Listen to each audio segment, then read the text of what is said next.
¿cómo estás?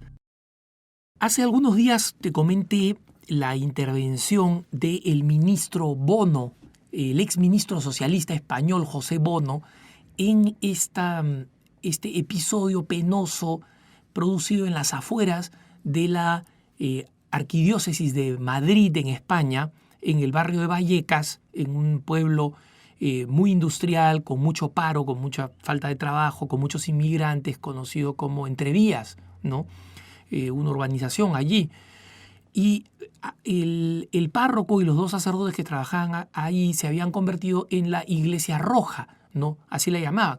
Ellos mismos, no había sido un nombre, digamos, o un calificativo despectivo impuesto o propuesto por otros, ¿no? Efectivamente recibía el nombre de la Iglesia Roja. Y esta Iglesia Roja se caracterizaba porque se había convertido en un centro de activismo social, político e ideológico, y donde no existían misas. En realidad habían unas ceremonias, claro, los curas le llamaban misa, pero eso no es una misa. La misa es la celebración eucarística realizada según las rúbricas, es decir, las indicaciones de la Iglesia, y realizadas en intención de unión con la Iglesia. Esto quería ser un acto de rebeldía. Y como comentaba en aquella ocasión, los sacerdotes consagraban rosquillas y turrón español como parte de, digamos, de esta inculturación, ¿no? Y obviamente las personas que se acercaban a recibir la Eucaristía no recibían ninguna Eucaristía, lo que recibían era simplemente un pedazo de turrón o una rosquilla, ¿no? Entonces, en esa medida en que recibían solamente un pedazo de turrón o una rosquilla, estas personas no estaban realizando propiamente un acto de piedad, ¿no? Estaban realizando en realidad un acto de prepotencia. Me refiero a los sacerdotes que, digamos, ordenaban y presidían esto, ¿no? Entonces, ¿qué cosa ha sucedido? Poco tiempo después, el ministro Bono, el exministro, que, como recordarás, defendió rotundamente a esos sacerdotes y dijo que el arzobispo de Madrid, al decidir el cierre de esta parroquia, había cometido un acto de prepotencia. Poco tiempo después participó en la misa del Corpus, ¿no? Fue a la misa del Corpus, la presidió, o mejor dicho, participó de quien la presidía a la misa del Corpus, además de Toledo, es decir, aquella que es la procesión del Corpus más tradicional, antigua y realizada según las rúbricas que hay en España, ¿no? O una de ellas, por lo menos, ciertamente de las más antiguas. Y además, Bono participó en una misa presidida por uno de los más duros críticos del régimen socialista y de las arbitrariedades socialistas, como es el cardenal Cañizares, un extraordinario líder de la Iglesia en España, ¿no? Entonces, Bono fue criticado por esto, porque le dijeron, oye, al final tú qué vas, pescando misas, o sea, como si fuera un buffet, ¿no? Te vas a una misa que no tiene nada de misa, hablas mal del arzobispo de Madrid y después te vas a Toledo a participar de la procesión del Corpus. Bono montó en furia y respondió con la verborragia que es habitual. Y dice, ¿no?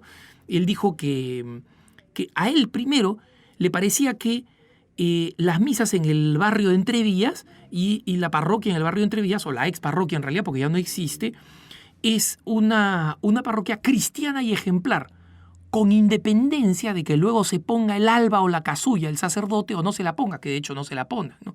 Ese es otro asunto. Y declaró, yo soy cristiano, probablemente muy mal cristiano, no estoy dispuesto a dar lecciones a nadie de esta materia, ¿no? Y a lo que yo no fui a la iglesia de San Carlos Borromeo fue a certificar si la liturgia era o no acomodada a la actual. Es más, alguna parte de la liturgia me sorprendió, él mismo confiesa, ¿no? Pero si te sorprendió parte de la liturgia, ¿por qué declaras que está bien? ¿Porque te parece? ¿Porque crees que la iglesia es de cada quien? ¿Es mía? ¿Es tuya? ¿Es del curita que celebra en San Carlos Borromeo, ¿no? El padre Enrique Castro? No. La iglesia es de Jesucristo. Entonces, Bono sigue argumentando con esto, ¿no? Y dice, critica a los ultraortodoxos que le han hecho entrar en conflicto y dice, incluso yo digo que le sorprendería menos que me hubiese ido a una casa de perdición, él usa otro término bastante más chocante, más burdo, pero no es apropiado mencionarlo acá, pero creo que se deja entender, ¿no? A una casa, a un lugar de perdición moral, ¿no? Y me hubiese ido a una casa de perdición el sábado y el domingo al Corpus, ¿no? Eso sería más llevadero e incluso más común para muchos, pero ir a la iglesia de San Carlos Borromeo y luego al Corpus, a algunos les llama la atención. Él señala, a ver si al final va a terminar siendo mejor irse a casas de perdición que irse de iglesias, aunque las iglesias no sean litúrgicamente exactas. Bueno, hay una cosa que Bono parece que no sabe, que debería conocer mejor porque él se proclama católico y socialista. Pero él debería saber, efectivamente, Bono, es mejor o menos malo irse a casas de perdición que irse a iglesias donde la liturgia no se celebra correctamente. No me refiero a una cosita mal celebrada, o sea, los curas pues cometen errores. No, me refiero a una iglesia en rebeldía como esta, una parroquia en rebeldía, donde además se celebraba en rebeldía, para expresar rebeldía, no para expresar la presencia eucarística, no para expresar el bien que trae el Señor, no, rebeldía. Y en consecuencia, esta postura era una postura abiertamente conflictiva. En el siglo III y IV existía un monje que era muy conocido por su vida de virtud, por sus formas muy suaves y caritativas, por su forma de hablar muy pausada, que nunca subía la voz, que nunca era altisonante. Se llamaba Nestorio y él fue el que trajo la famosa herejía nestoriana, porque él afirmaba que Jesús en realidad no había asumido plenamente la naturaleza humana. Simplemente se había mostrado como hombre, pero no había sido hombre. Y en consecuencia, María no podía ser llamada como era ya llamada por la tradición y por la devoción de entonces, Theotokos, Madre de Dios, sino que tenía que ser llamada simplemente Christotokos, Madre de Cristo. Se convocó en Nicea a un concilio para que vinieran todos los obispos del mundo de entonces y decidieron, después de debate, proclamar que efectivamente la Iglesia reconocía el misterio de Jesús hecho completamente hombre, de Dios hecho completamente hombre, y que María era Theotokos, Madre de Dios, y se estableció este primer dogma mariano y se estableció esta primera fiesta de un dogma del calendario mariano, ¿no? El 1 de enero, al comienzo del año.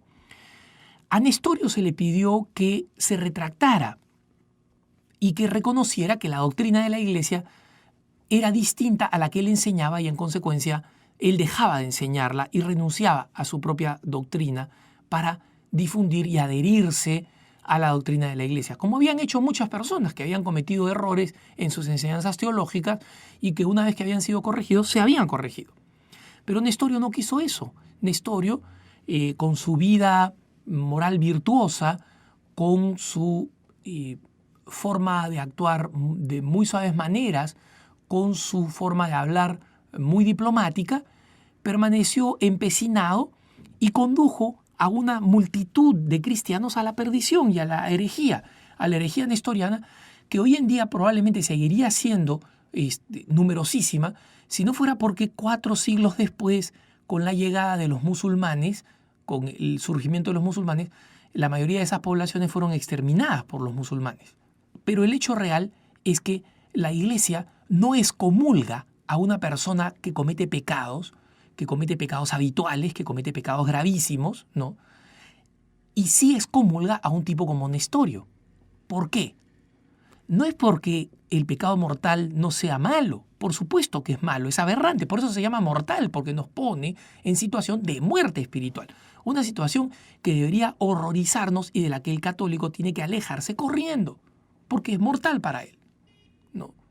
Entonces, eso no implica que peor aún sea alejarse de la doctrina de la salvación. Es mucho peor. Aquel que escoge un camino que no es el camino de salvación, está cerrando sus posibilidades a salvarse. Y ese es un pecado contra el Espíritu Santo. Está dificultando, poniéndose cerca de imposibilitar la salvación de otras personas como son los demás cristianos, porque los está induciendo a error.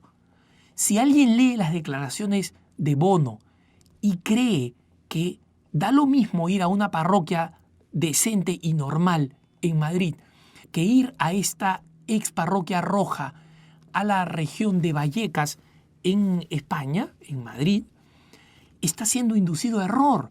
Está siendo inducido a creer que cuando recibe ese pedazo de turrón español pseudo consagrado por los curitas de la parroquia o de la ex parroquia, está recibiendo el cuerpo de Cristo cuando no lo está recibiendo. Entonces, ese es mucho peor porque es un pecado contra el Espíritu Santo y un pecado contra la caridad. Estoy induciendo a personas a que se pierdan probablemente para siempre porque les estoy induciendo a error. Entonces, señor Bono, efectivamente, al final es mejor irse de casas de perdición que irse de iglesias, cuando estas iglesias no son las que la iglesia reconoce como verdaderas iglesias y parroquias. Entonces, usted está confundido.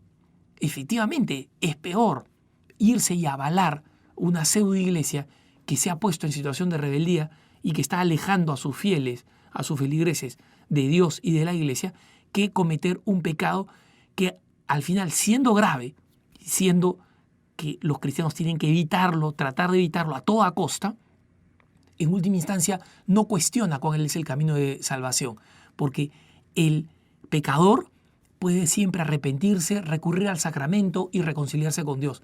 Pero el hereje ha marcado un camino completamente distinto, completamente separado de la iglesia y en consecuencia se ha alejado del camino que lleva a la salvación. Que tengas un buen día.